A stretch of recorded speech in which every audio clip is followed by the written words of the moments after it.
Hey guys, so today I am here with Dr. Chaka Norwood, who has her own practice called Norwood Eye Care in Bartlett, Tennessee. So how are you doing today? I'm doing good. How are you doing? Good. So I just wanted you to share your story and how you became an optometrist and what made you want to get into that field. Okay. Well, I am Dr. Chaka Norwood. I'm the owner and optometrist at Norwood Family Eye Care in Bartlett, Tennessee. And I am from Mississippi, a small town called Mound Bayou. It's a small town in the Mississippi Delta. And I grew up not being able to see the board in class. So I asked my parents, like, hey, I don't think I can see. I was asking my friends in class, I can't see the board. So around fourth grade, I figured that when I got glasses, I went back and forth to the eye doctor. And by the time I was middle school, almost high school, my optometrist, he suggested to me that, optometry as a career. And I thought about it and I was like, well, okay, I can help other people see. And it's a condition that I have, nearsightedness, and I can't see well, so I can help other people see well. So I started looking into optometry, and that's what stuck with me. And I've been doing it for the past almost 15 years now. Oh wow, that's an amazing story. And I actually saw your video on your business website. Mhm. And I watched the whole thing and I found it very interesting, especially too when you in the part of the video where you mentioned that you in your hometown you started Mhm. giving, kids free eye care who couldn't afford Yeah. it. Mhm. So what did it feel like to give back to, especially in your hometown, to give back to those who are in need? Well, it was kind of surreal, going back to the same school as there, that I walked the hall as a kid, couldn't see the board.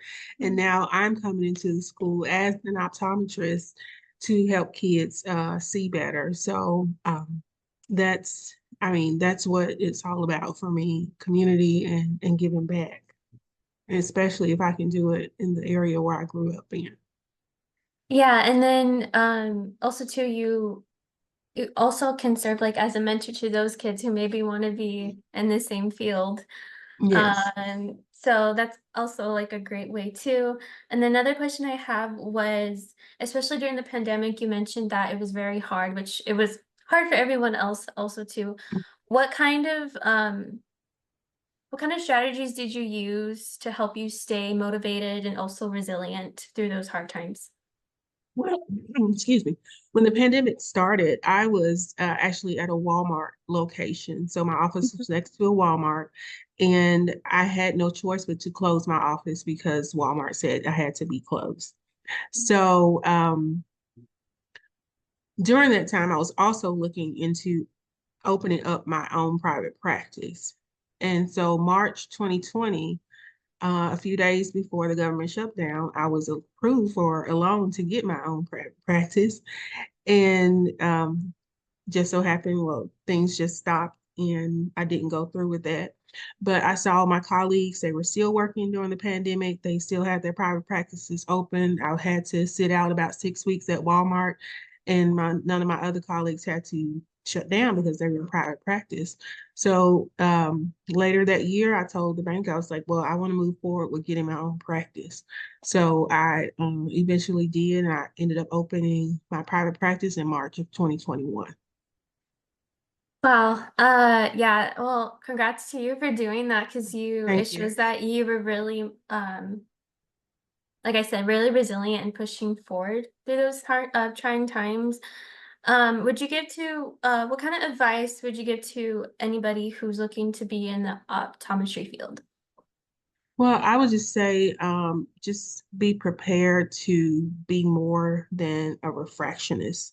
Be prepared to do more than just say, hey, this is your glasses prescription, this is your contact prescription, because a lot of things for optometry are going online. People want to come into your office and expect great eye care, but then they want their prescription. They want to go online to buy glasses and contact lenses when we have that in our offices. But we have to be able to treat the medical issues that come up as well. So mostly every day, my schedule is packed with people who have dry eyes, diabetes, macular degeneration, glaucoma, blepharitis. I do all kinds of dry eye treatments in the office. So you got to be able to be more than just the refractions. Yeah, that's also another piece of great advice. And also too, what is a story, kind of actually, yeah, reflecting on that. Is there a story where you met like a patient that really like kind of just stuck to you in a way, like that Mhm. made them memorable in a way, like an experience with them? Well, I mean, I get a lot of those patients, especially patients who come to me and say, well, I've never had a thorough eye exam like this. I've never, been listened to like this. I've never, had my, questions answered. So like all of my patients, they stick with me. But, one patient I had, and she had autoimmune disease and she ended up losing her vision. So that was very close to me. So I just try to counsel my patients who have autoimmune diseases like, hey, don't skip out on coming to the optometrist. If anything is going on with your eyes, something's wrong, you need to let us know right away. Don't wait until it's too late. Yeah, yeah, especially, with kind of like going back to the kids earlier, that people who are, like I said, are not able to afford Hmm. eye care or anything like that, or they might be kind of like, oh no, I don't need to go, Hmm. or might feel ashamed of Yeah. whatever they're going through. So for you to say, oh no, you can come through my door, I'll be able Yeah. to help you. So Hmm. that's really inspiring, and also a message for those out there, like don't be afraid. And so my other question too was, what values from your upbringing, I noticed that your family was also in the video. Yeah. What Yeah. values from your upbringing that you would hope to pass on to the next generation? Well, I mean, we were always taught to work hard. Um, that is one of the values that I instill in myself. I see this generation, they're not, as hardworking as my generation is, but I just believe that you have to put in the work for what you want. Nothing will be handed to you, nothing will be given to you. Um, it's all about just working for what you want. It's it's just that simple. I totally agree with that. Yeah, especially working hard. That's one of my values too, also. So I can totally agree with that. And then my last question actually is, was there Mhm. anybody who mentored you or gave you inspiration in kind of way to, start in the field? Well, my optometrist when I was in high school, he, Uh-huh. kind of pushed me to think about optometry because it was not on my radar. So that's why kids that come across my chair, I ask them, hey, what do you want to do when you grow up? Have you thought about optometry?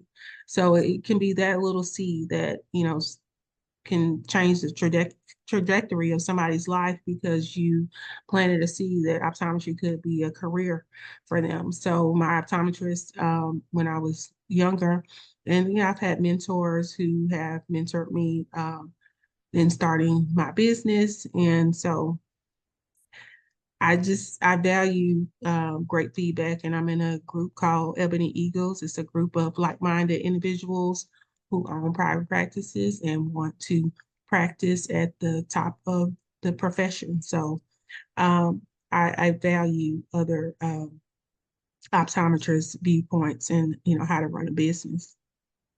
That's good that you're able to find also a community with like-minded people and also in the same field.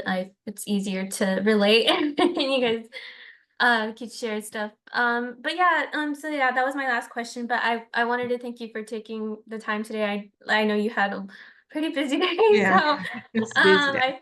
I appreciate that. So thank you for that. But yeah, we'll put your stuff in the bio underneath to your Okay. website and everything. So thank you for meeting with me today. I really appreciate it. Oh, thank you. You have a really great night. All right, you too. Bye. Bye bye.